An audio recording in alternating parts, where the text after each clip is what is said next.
Dear students, I am Dr. Anil Prasad, Tata Institute of Social Sciences, Hyderabad. We will discuss about Millennium Development Goals. The Millennium Development Goals are not the first time that global promises have been made about eradicating or rapidly reducing human deprivation.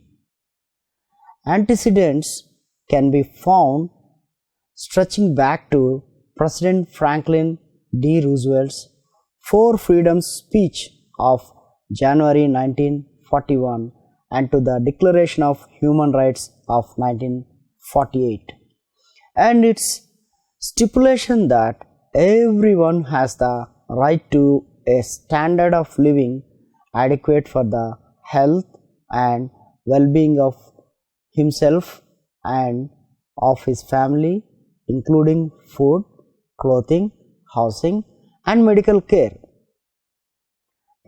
as per UN Declaration of Human Rights Article 25. The 1960s were declared unanimously in the General Assembly to be the first United Nations development decade, sparking of a rash of target setting, but enthusiasm to set targets ran ahead of commitment to action. Processes for monitoring targets and mechanisms for producing plans of action were not created, and the results often fell far short of the rhetoric. A common pattern of behavior can be observed at many summits: education, food, small islands, drugs. The 1980s saw the stalling of global symmetry and goal setting, and a dramatic change in the global intellectual environment. The UN's influence waned, while that of the IMF and World Bank increased as they imposed structural adjustment policies on the increasing numbers of poor countries coming to them for loans. The bank and fund imposed a recipe of liberalization, privatization, and reduced government to get the prices right, leading to what many have seen as development's last decade. Towards the end of the 1980s, more and more evidence began to emerge that structural adjustment and the associated conditionalities were not delivering on the promise of growth and prosperity, and that the physical restraint they called for were damaging education, health, and other essential services. In 2000, led by the United Nations, world leaders came together to set ambitious targets for reducing poverty and improving social and economic conditions around the globe by 2015. The Millennium Development Goals are a commitment to establish peace and a healthy global economy by focusing on major issues such as children's health, empowerment of women and girls, education, sustainability, disease, and more. Progress toward achieving the 8 MDGs has been impressive despite the many challenges posed by conflict, climate change, and financial calamities. The Millennium Development Goals harness the power of numbers to provide a framework for evidence-based policy making and the power of simple ideas to mobilize public opinion. This is supported by a global Millennium campaign. The MDGs provide global benchmarks for accountability and facilitate cross-country comparisons of human progress. Some have claimed the Millennium Development Goals have improved data collection, statistical methods, and monitoring of important attributes of human well-being beyond crude surrogates such as per capita gross domestic product. The immediate origins of the General Millennium Development Goal project and most of the MDGs can be found in two publications of the late 1990s, and neither of these publications mention MDG 8 on global partnership for development. Immediately preceding the Millennium Declaration, the report A Better World for All, Progress Towards the International Development Goals was published in 2000 by the OECD, United Nations, IMF and World Bank. It discusses 7 goals that would go on to be 6 of the MDGs.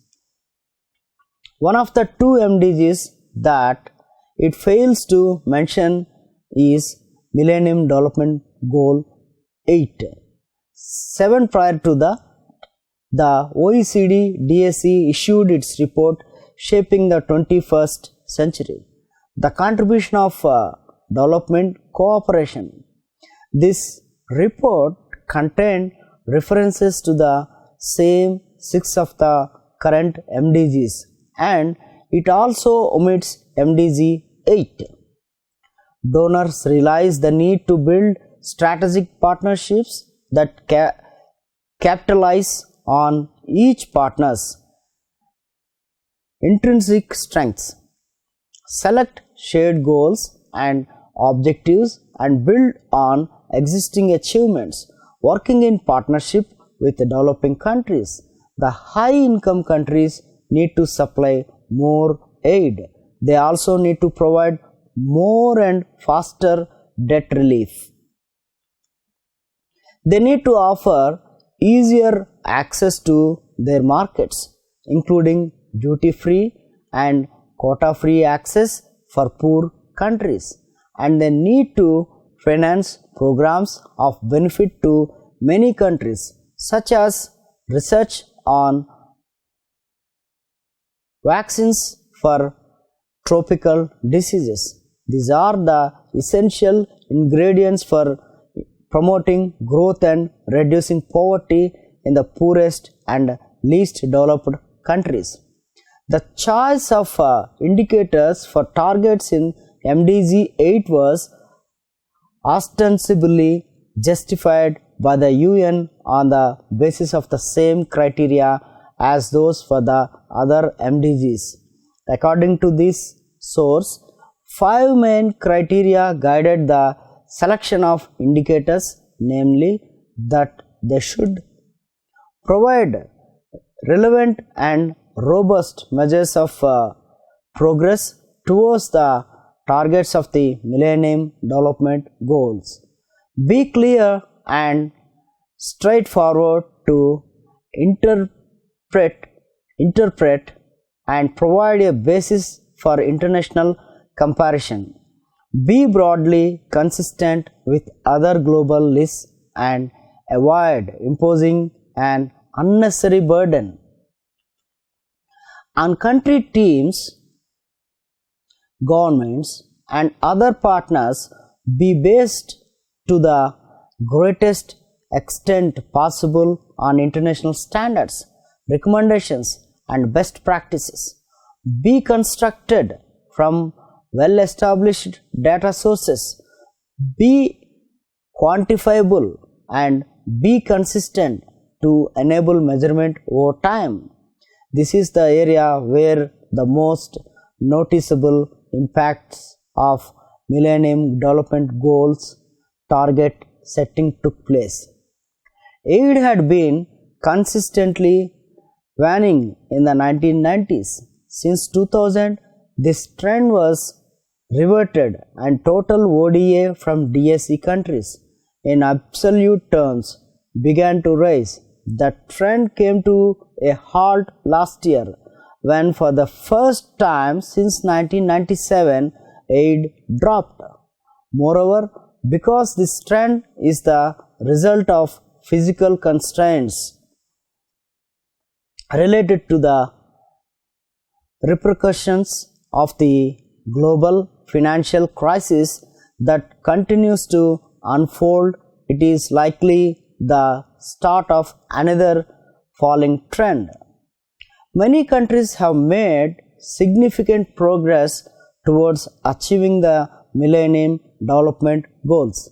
In 1990, the baseline year for measuring Millennium Development Goal progress, almost half of the developing world lived on less than $1.25 a day measured in 2005 prices, the World Bank poverty line used during the Millennium Development Goal period.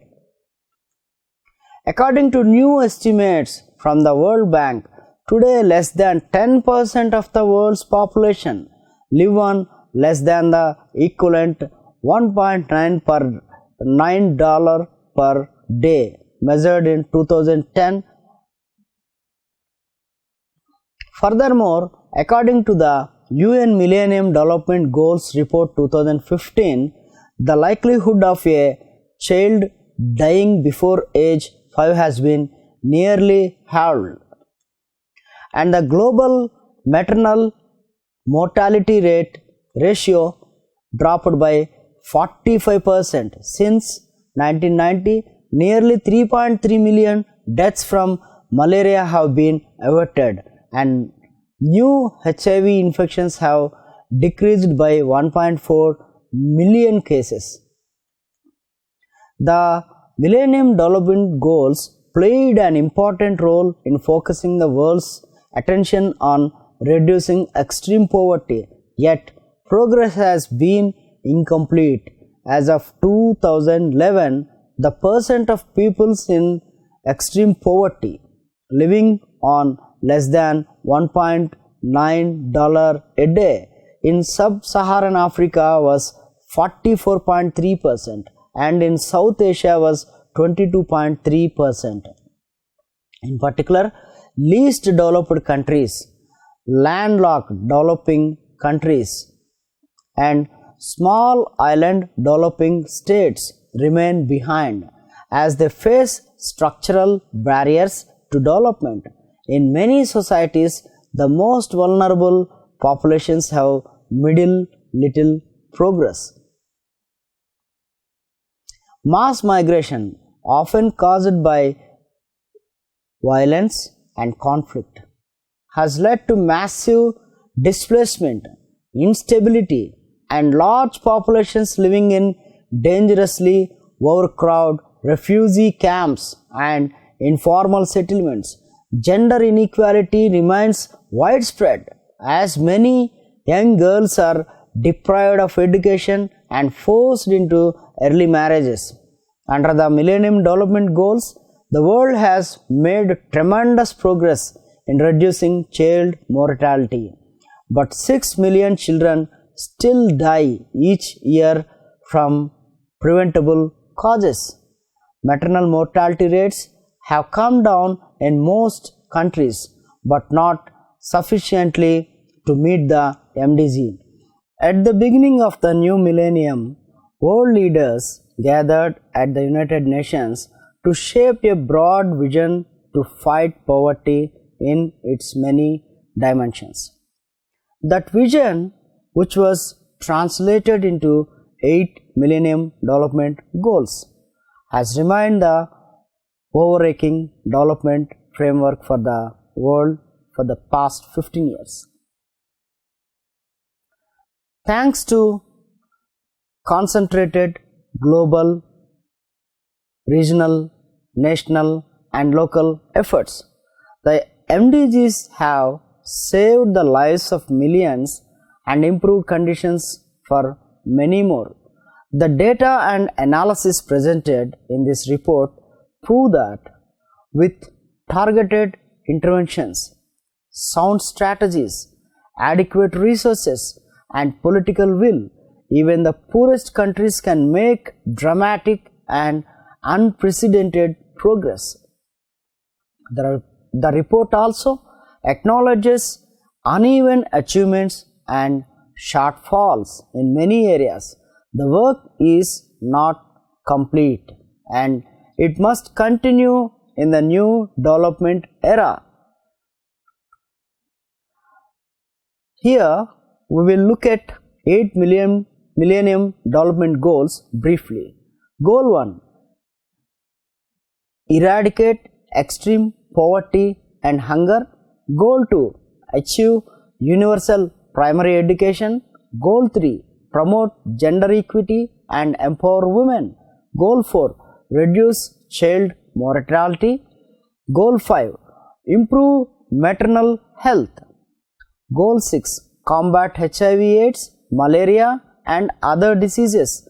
Goal 7: ensure environmental sustainability. Goal 8: develop a global partnership for development.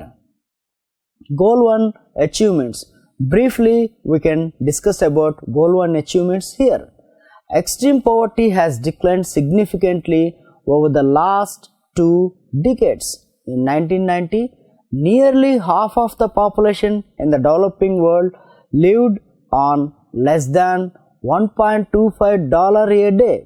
That proportion dropped to 14% in 2015. Globally, the number of people living in extreme poverty has declined by more than half, falling from 1.9 billion in 1990 at 836 million in 2015. Most progress has occurred since 2000. The number of people in the working middle class living on more than $4 a day has almost tripled between 1991 and 2015. This group now makes up half the workforce in the developing regions, up from just 18% in 1991.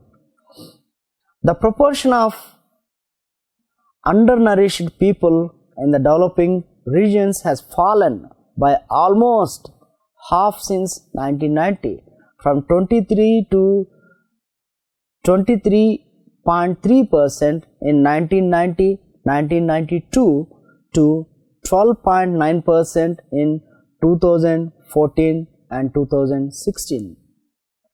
Goal 2: the primary school net enrollment rate in the development regions has reached 91% in 2015, up from 83% in 2000. The number of out-of-school children of primary school age worldwide has fallen by almost half to an estimated 57 million in 2015, down from 100 million in 2000. Sub-Saharan Africa has had the best record of improvement in primary education of any region since the MDGs were established. The region achieved a 20 percentage point increase in the net enrollment rate from 2000 to 2015, compared to a gain of 8 percentage points between 1990 and 2000. The literacy rate among youth aged 15 to 24 has increased globally from 83% to 91% between 1990 and 2015. The gap between women and men has narrowed. Goal 3: promote gender equality and empower women. Many more girls are now in school compared to 15 years ago. The developing regions as a whole have achieved the target to eliminate gender disparity in primary, secondary and tertiary education. In Southern Asia, only 74 girls were enrolled in primary school for every 100 boys in 1990. Today, 103 girls are enrolled for every 100 boys. Women now make up 41% of paid workers outside the agriculture sector, an increase from 35% in 1990. Between 1991 and 2015, the proportion of women in vulnerable employment as a share of total female employment has declined 13 percentage points. In contrast, vulnerable employment among men fell by 9 percentage points. Women have gained ground in parliamentary representation in nearly 90% of the 174 countries with data over the past 20 years. The average proportion of women in parliament has nearly doubled during the same period, yet still only 1 in 5 members are women. Goal 4. Reduce the child mortality. The global under 5 mortality rate has declined by more than half, dropping from 90 to 43 deaths per 1000 live births between 1990 and 2015. Despite population growth in the developing regions, the number of deaths of children under 5 has declined from 12.7 million in 1990 to almost 6 million in 2015 globally. Since the early 1990s, the rate of reduction of under 5 mortality has more than tripled globally. In sub-Saharan Africa, the annual rate of reduction of under 5 mortality was over 5 times faster during 2005 to 2013 than it was during 1990 to 1995. Measles vaccination helped prevent nearly 15.6 million deaths between 2000 and 2013. The number of globally reported measles cases declined by 67% for the same period, thanks to development of modern medical facilities. About 84% of children worldwide received at least one dose of measles containing vaccine in 2013, up from 73% in 2000. Goal 5. Improve maternal health. Since 1990, the maternal mortality ratio has declined by 45% worldwide, and most of the reduction has occurred since 2000. In Southern Asia, the maternal mortality ratio declined by 64% between 1990 and 2013, and in sub-Saharan Africa it fell by 49%. More than 71% of births were assisted by skilled health personnel globally in 2014, an increase from 59% in 1990.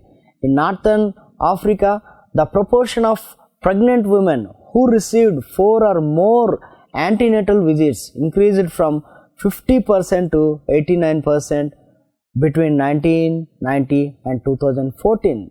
Goal 6. Combat HIV/AIDS, malaria and other diseases. New HIV infections fell by approximately 40% between 2000 and 2013, from an estimated 3.5 million cases to 2.1 million.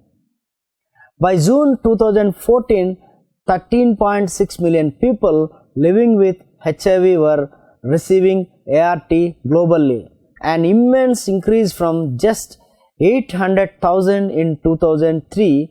ART averted 7.6 million deaths from AIDS between 1995 and 2013.